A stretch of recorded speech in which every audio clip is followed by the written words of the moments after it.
Hello, listeners and fellow explorers. This is Living in the Sprawl's lovely and talented producer/fiancée, Lisa Lowe.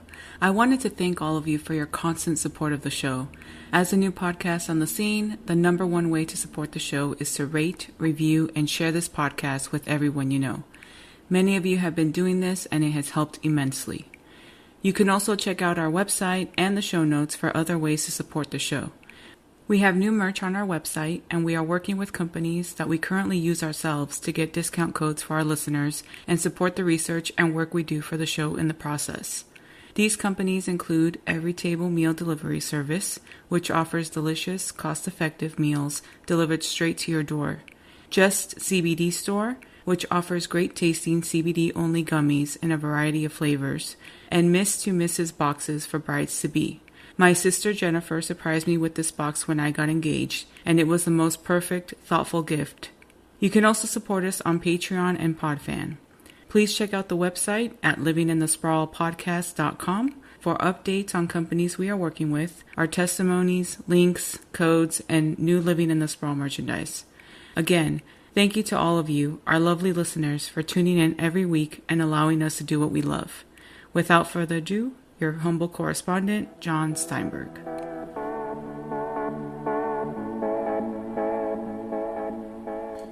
Hello, and welcome to another edition of Living in the Sprawl, Southern California's most adventurous podcast. I am your humble correspondent and host. My name is Jon Steinberg. Sitting alongside me, as always, is my lovely and talented producer/fiancée. Her name is Lisa Lowe. And on today's episode, things get a little bit musical. Yeah, we figure places have been closed, or it's been so nice outside, you'd want to avoid being indoors. But the truth of the matter is, Southern California is blessed with a veritable cornucopia of iconic music venues. This type of list could go deep into the hundreds. I mean, deep into the hundreds. But for the purposes of what we're trying to do here, we're trying to provide you, our dear, beautiful listeners, with a kind of starter guide, a place to kind of get things kicked off for you. So, we here at the Sprawl team have assembled our list of our 10 favorite places to see a concert in Southern California. Unfortunately, a few entries could not make the list because, well, in the case of Irvine Meadows, it no longer exists. In the case of Bank of California Stadium, simply too recent. And ditto 5 Points Amphitheater in Irvine, just too recent. Not enough of a track record by which I would feel comfortable including it on this list. So, where to start? I believe Pomona is as good as any place. So, at number 10, the Fox Theater Pomona. This decades-old institution formerly served as a one-screen movie palace, much like a number of other such venues in the Southern California area. The single-screen phenomenon kind of fell out of favor with the advent of the multiplex. So, what the multiplex lost is the music lovers' gain.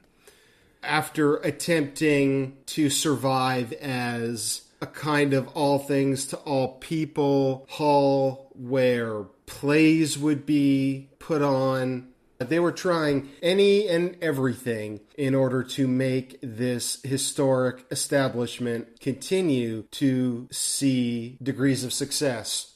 But it wasn't really until the revitalization of the downtown Pomona area came into the forefront and real deal mega concerts were held at the Fox Theater. This takes us all the way up to 2009, when bands began regularly using a performance at the Fox Theater in Pomona as kind of a tune-up for a larger performance at the Coachella Valley Music and Arts Festival. I actually got to see the band Phoenix perform the night before they were scheduled to headline the Coachella Music and Arts Festival. Great show, as intimate as it gets for a venue like that. There's definitely some edge, shall we say. You can tell that maybe graffiti or maybe holes that were previously punched in a wall have been kind of ironed out. And now what we're left with is a truly awesome place to see a concert, far, far removed from the Sunset Strip or the Greek Theater. So, let us begin our list at number 10, the Fox Theater Pomona. Great place to see a show. At number 9, let's head down to San Diego. Soma Sandiego was founded inside of a former slaughterhouse. And that macabre kind of DIY sentiment has stayed with the establishment, even though it's now on its third different location. It quickly garnered a reputation for being a place where a punk could be a punk, a rocker could be a rocker, and a great night could be had by all. Bands like Blink-182, Unwritten Law, and a number of others honed their craft as they gained much popularity over the years. Soma is the closest thing that San Diego has to like the Glass House in Pomona or the Echo in Echo Park. A really important venue, especially when you're 15 years old and the world seems uncertain and the only thing that you can count on is loud rhythm guitar and throbbing bass.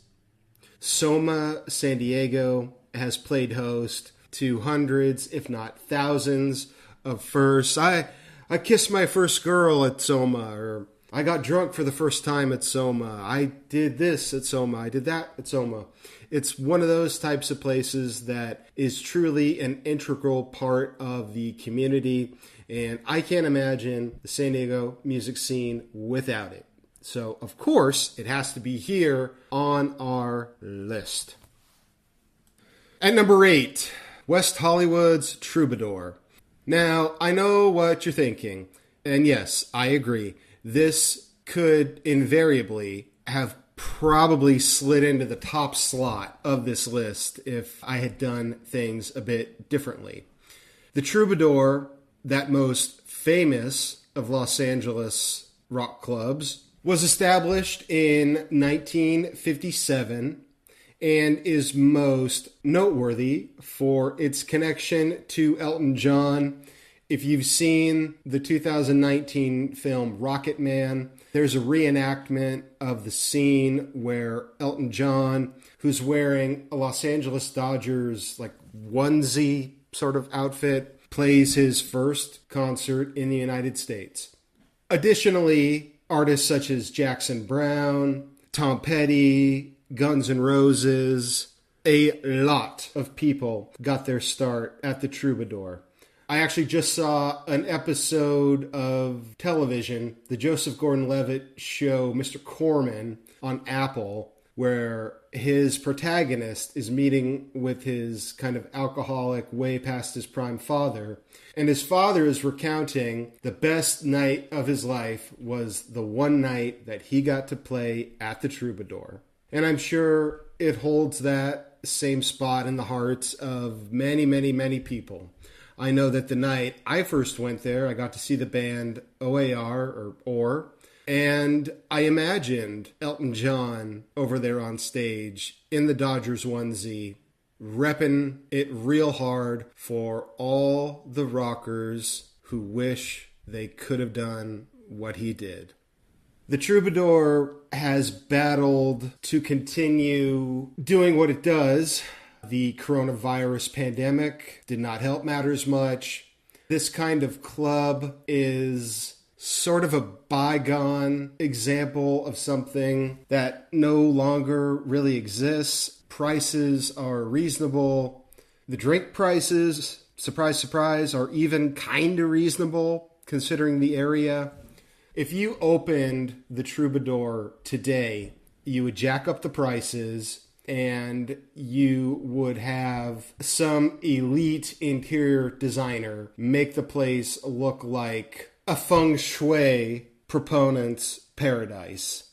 You'd have koi ponds in the center and just dramatic things dangling from the walls.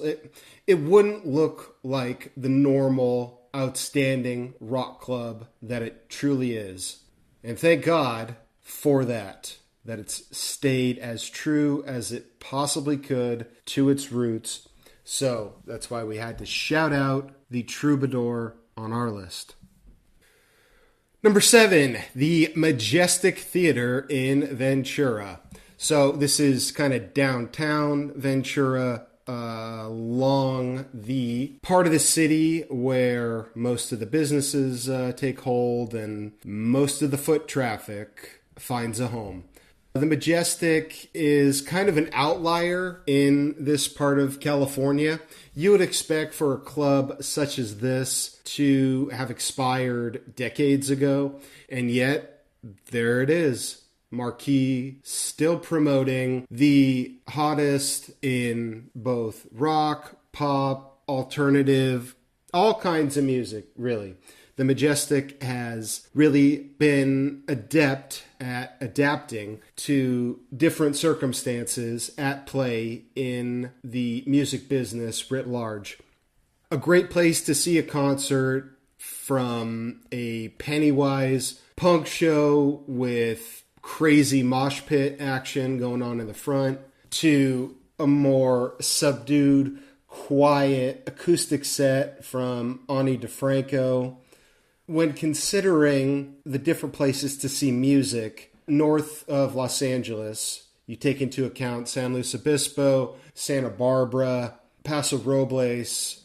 This podcast covers Fresno and Bakersfield. My opinion, the Majestic Theater in Ventura is the best option for live music, not only in Ventura County, but Santa Barbara County, San Luis Obispo County, and all of the other counties, Kern County. Sometimes a classic is just a classic. And for those of you looking to have a great time, but you are as far away as can be from the Echo in Echo Park, this is the closest that you're going to get, and you're going to have a phenomenal time at the Majestic Theater in Ventura. At number 6, let's head to Orange County, because we have to. Anaheim specifically, focusing in on the City National Grove, although it's undergone a couple of name changes since its founding in the late 1980s. Actually, before it was a concert venue, it was a movie-themed eatery that was affectionately, or not so affectionately, called Tinseltown. But now it's a 1,700-seat venue, booking big-time acts. I had a chance to see Machine Gun Kelly there a couple of summers ago, and it's the type of venue that is bigger than a club, much, much, much smaller than a stadium, but it has all the accoutrements of kind of an indoor amphitheater. So it reminded me of the Universal Amphitheater if you took out like 6,000 of the seats. It would kind of resemble that. Anaheim deserves a place for locals to see great live music. Machine Gun Kelly was not that, just for the record. I do remember, and I regret this, I will always regret this, that Prince in 2013, 2013, Prince scheduled at least 4 concerts at the City National Grove, and tickets were around $200. And I looked at my cousin and just said, hey, I guess we'll catch him next time. Except there was no next time. So let that be a lesson to you. If there's a must-see person on your list, do whatever it takes to see that person. This venue is pretty much across the street from Angel Stadium, also nearby Disneyland, but don't lump it in with those other very corporate-seeming entities. This is its own thing. I recommend getting some phenomenal food at nearby Westminster, some Vietnamese food, of course. There are a plethora of options to choose from. And then checking out a great concert at this outstanding venue.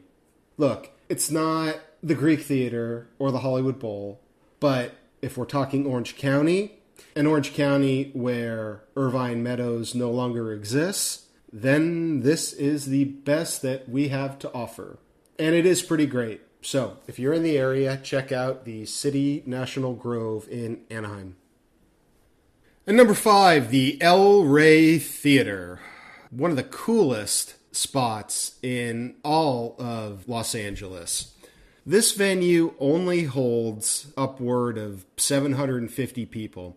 It is designed for the most intimate of intimate shows. The time I went, I got to see Stephen Malkmus, the lead singer of Pavement. And it was all of the stereotypes that you hear about hipsters in places like Silver Lake and Echo Park, except with an older, wizened disposition. So you may get a little bit of the hipster thing going on, but ultimately the place is simply just too small for that to really be going on. You've really sort of got to be a diehard fan of whoever the artist is in order to sign up for a show at the El Rey. It's a beautiful venue, one of the best marquees in front in the entire city. Just outside the Wilshire corridor, the place is contained within the Miracle Mile section of Los Angeles. So if you wanted to get yourself a great bite to eat, you could do that at the original Farmers Market before a show at the El Rey. It's one of those special mid-size venues that you'd figure some evil developer would have swallowed up just because of the real estate long ago. And yet, there it is, still existing with its unparalleled acoustics. And I hope it remains that way for decades to come. The El Rey Theatre, a Los Angeles treasure. At number 4, we got to address the Sunset Strip, and we're going to talk about the Roxy. This has been around since 1973, the brainchild of Lou Adler. Lou Adler, who's probably most famous for being the guy who sits next to Jack Nicholson at the Lakers games, but who also brought the Rocky Horror Picture Show to the United States, where it had its first performance at the Roxy Theater. The Roxy Theater is, how to say it, where the cool kids go on the Sunset Strip. It would be very easy to fall into the trap of, oh, let's go to the Whiskey. That's where the Doors used to be the house band, and that's where Janice had her last drink the night that she died. And you're going to get a lot of tourists at places such as the Whiskey, the Viper Room, for that matter. But the Roxy still has a distinctly Los Angeles vibe to it. There's a bar up, it's a VIP bar, so I don't know how feasible it is for non-VIPs to get in, but there is a pretty cool bar. You have to walk up some stairs, called On the Rocks, and I've seen Social Distortion here, the band X. This is as close to an old school style punk club as you're going to get in Los Angeles without all of the awful side. They're not benefits, certainly. All the other side riffraff. You don't have any of that here. The Roxy is an absolute Sunset Strip institution. And you got to think, with the closure of the Key Club, Larry Flint's Hustler Club going out of business, the iconic Tower Records that used to be there going out of business, the House of Blues is now a luxury hotel with Wolfgang Puck doing the catering. With all of the changes that have happened along the Sunset Strip, for the Roxy to have remained as indispensable a part of the community as ever is a testament to what it means to people. I remember after my junior high school prom, it didn't go that well. A couple friends and I drove up to the Sunset Strip and just went to a show at the Roxy. And we had a great time, and, we were yelling out songs, and yeah, we just had a great time, and it totally made up for a fairly lackluster prom. So, I am not the only person on the planet with a similar such story. The Roxy holds a special place in the hearts of many and is a wonderful place to get yourself involved with Los Angeles's musical history and with the local area itself. So, please check out the Roxy before an evil developer swallows it whole. At number 3, let's head north, all the way up to what some term the American Riviera. And that is Santa Barbara, stopping in to see a show at the Santa Barbara Bowl. Built in 1936, this roughly 4,500 seat capacity venue is a tribute to an architectural vision. You see, the venue was built into the cliffside. Seems a little bit dangerous. I'm not entirely sure how they got it past code, particularly in 1936, but in any way, we are now 90 plus years on, and the venue in question still absolutely rocks. Famous artists like Joni Mitchell have recorded live albums there. She recorded Shadows and Light, her double live album, at the Santa Barbara Bowl. Bob Marley, on his Survival tour, actually played there, and then that was released as a live recording. It's kind of the Hollywood Bowl without all of the extreme hassle. Prominent acts are booked. Let's say they've got 27 weekends a year if they operate from like April through the end of October.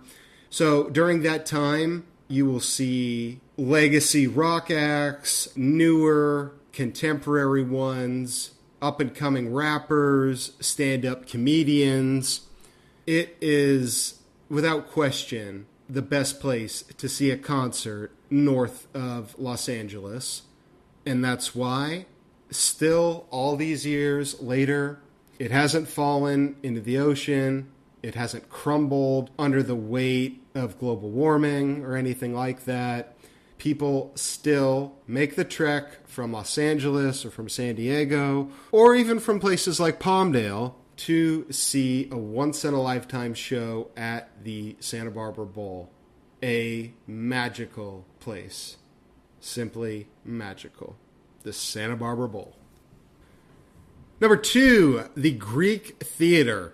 Technically a part of Griffith Park, because Griffith Park is as massive can be. But when you actually arrive at the Greek Theater and you head inside, say, this isn't that big. You're right. It's not that big. It's under 7,000 seats. It's a pretty small outdoor amphitheater. And yet, because of its location, it routinely books A-list artists in all genres. one of the first dates that your humble correspondent and host and his lovely and talented producer slash fiance went on was to see Keith Sweat in concert at the Greek. I've also seen Ringo Starr there and Morris Day and The Time. So that goes to demonstrate how versatile the acts are, which the Greek makes an effort to book. Additionally, we've also seen the Greek Theater in a number of motion pictures. The shallow scene in A Star is Born takes place at the Greek. You know the scene I'm talking about, where Bradley Cooper beckons Lady Gaga to come in and help him sing it out. And then it becomes an instant sensation. That is at the Greek. The movie Danny Collins with Al Pacino, my favorite actor, also takes place at the Greek. They filmed that during kind of a break from a Chicago concert to make that happen.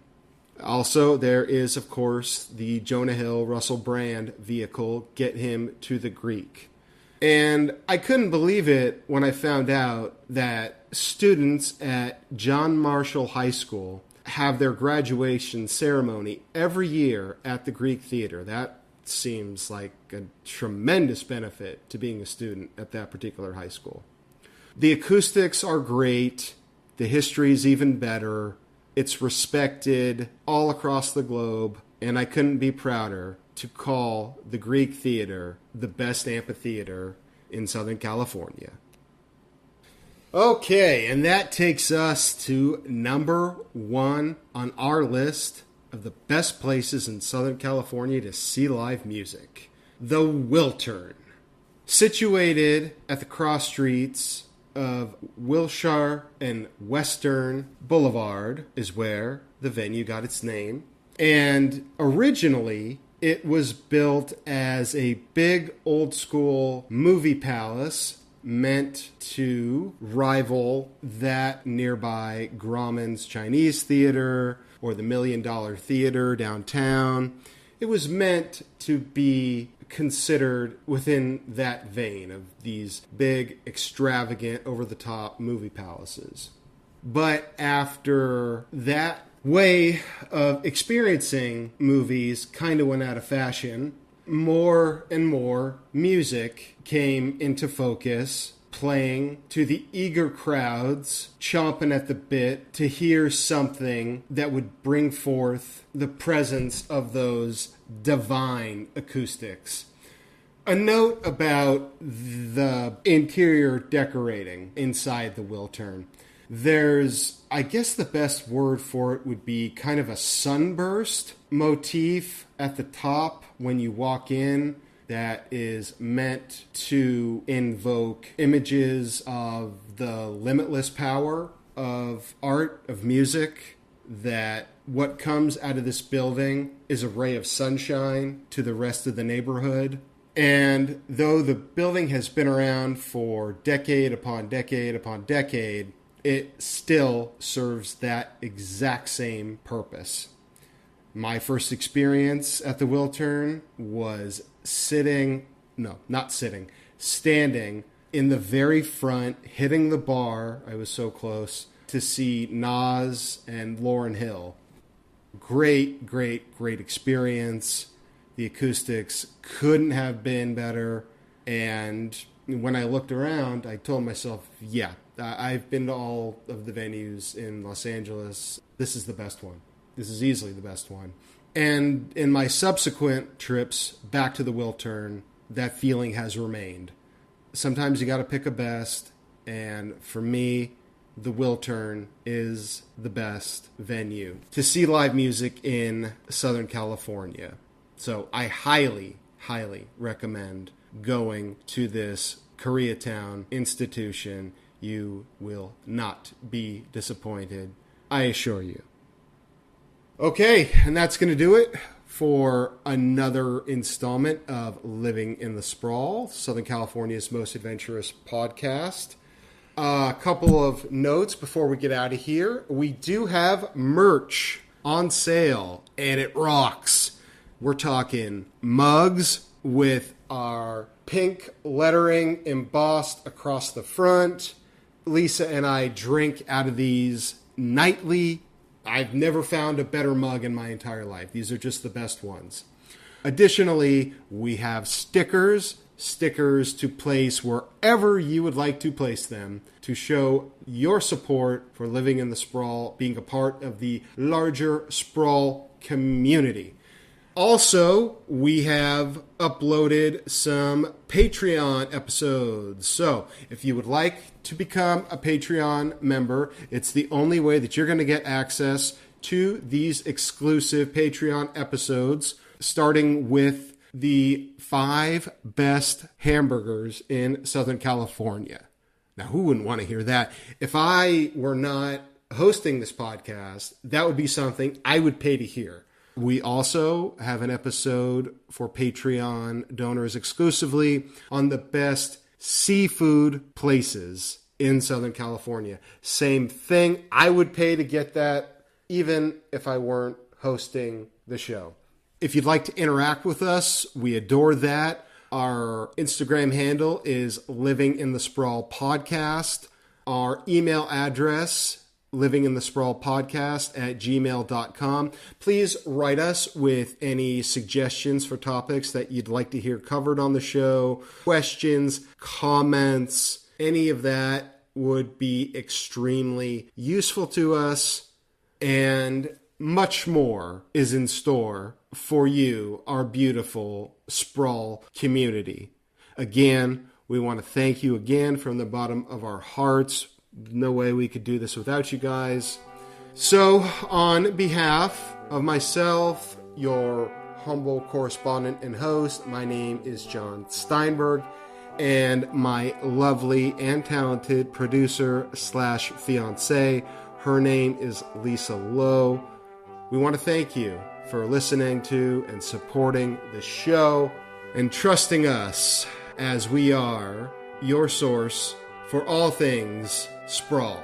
So, until next time, from all of us here at Living in the Sprawl, Southern California's most adventurous podcast, we wish you adieu.